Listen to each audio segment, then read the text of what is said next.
Good morning, now 4:37. Welcome back to the Ag Show. In farm news, it was $370 million. It will go to a new USDA Regional Conservation Partnership Program, which will be known as RCPP. It'll fund 115 high-impact projects across the nation. Ag Secretary Tom Vilsack made the announcement near Phoenix yesterday morning, calling it an entirely new approach to conservation.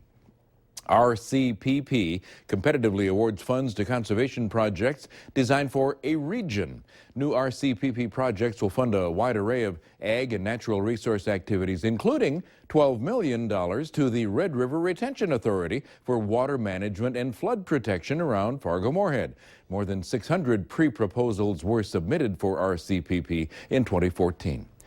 Congressman Kevin Cramer met with Canadian Ambassador Gary Doer and Canadian Minister of Natural Resources Greg Rickford to discuss Canada's grain-by-rail shipment mandates.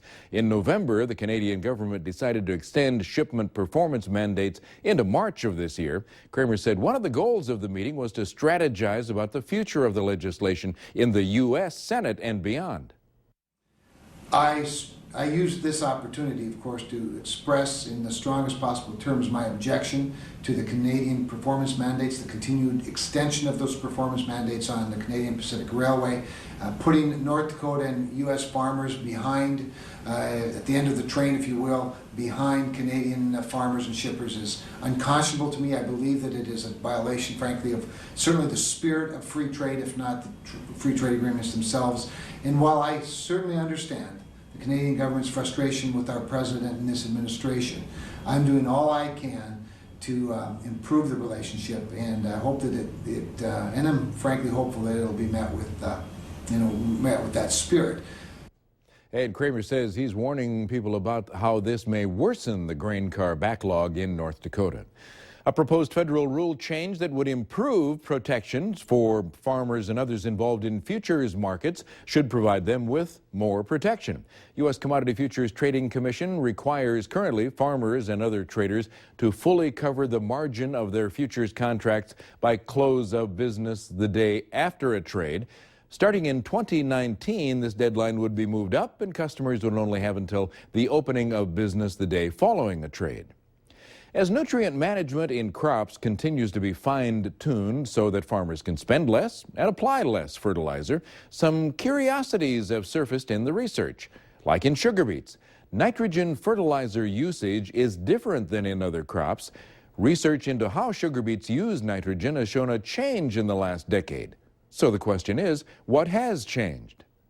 Well, I think the sugar beets may have changed a little bit. One of the things we've noticed in some of our nitrogen trials over the last few years, especially since the Roundup Ready has come in, and we haven't done detailed work on it, but we've noticed we don't quite get the quality drop at the higher nitrogen rates that we used to get.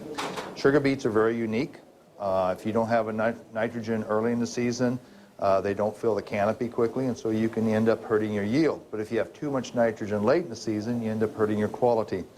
And some of the work we've done in the Crookston area has indicated, and it's strictly an indication, that maybe at those higher nitrogen rates, that quality drop is not as great as it used to be with the conventional beets. Now, all of the research information presented this week will be available to growers as handouts at upcoming seminars during February.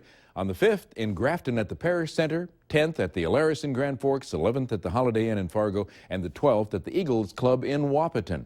Seminars are sponsored by NDSU Extension and University of Minnesota Extension. As has been the case in Minnesota for years, the Iowa State Highway Department officials are trying a new program called the Living Snow Fence, aimed at keeping snow off the roads. Starting near Cedar Rapids, the program works with local farmers and asks them to leave a few rows of corn on the edge of the field, beans or other crops closest to the road. That way they catch blowing snow like a net. Currently, the Department of Transportation has about 70 contracts with local farmers. Drivers who use the roads affected by the program say they've seen a big difference. We farm over 2,000 acres, and most of it's 50-50 crop corn bean rotation. The state, they either want it on the north side or the west side of the highway. So whenever we have corn in that field, we will leave. What we'll do is work with local farmers that have corn crops and ask them to leave anywhere from 4 to 10 rows of the corn that are closest to the road. And it'll get really deep. It can get 3-4 foot deep. And of course, it'll start making a drift and blocking it from so much of it getting on the road. The people that drive from Vinton to Cedar Rapids every day, I've had quite a few people tell me that it makes a big difference. Now, this is the first year of the Living Snow Fence in Iowa, one of the top corn-producing states in the nation. All right.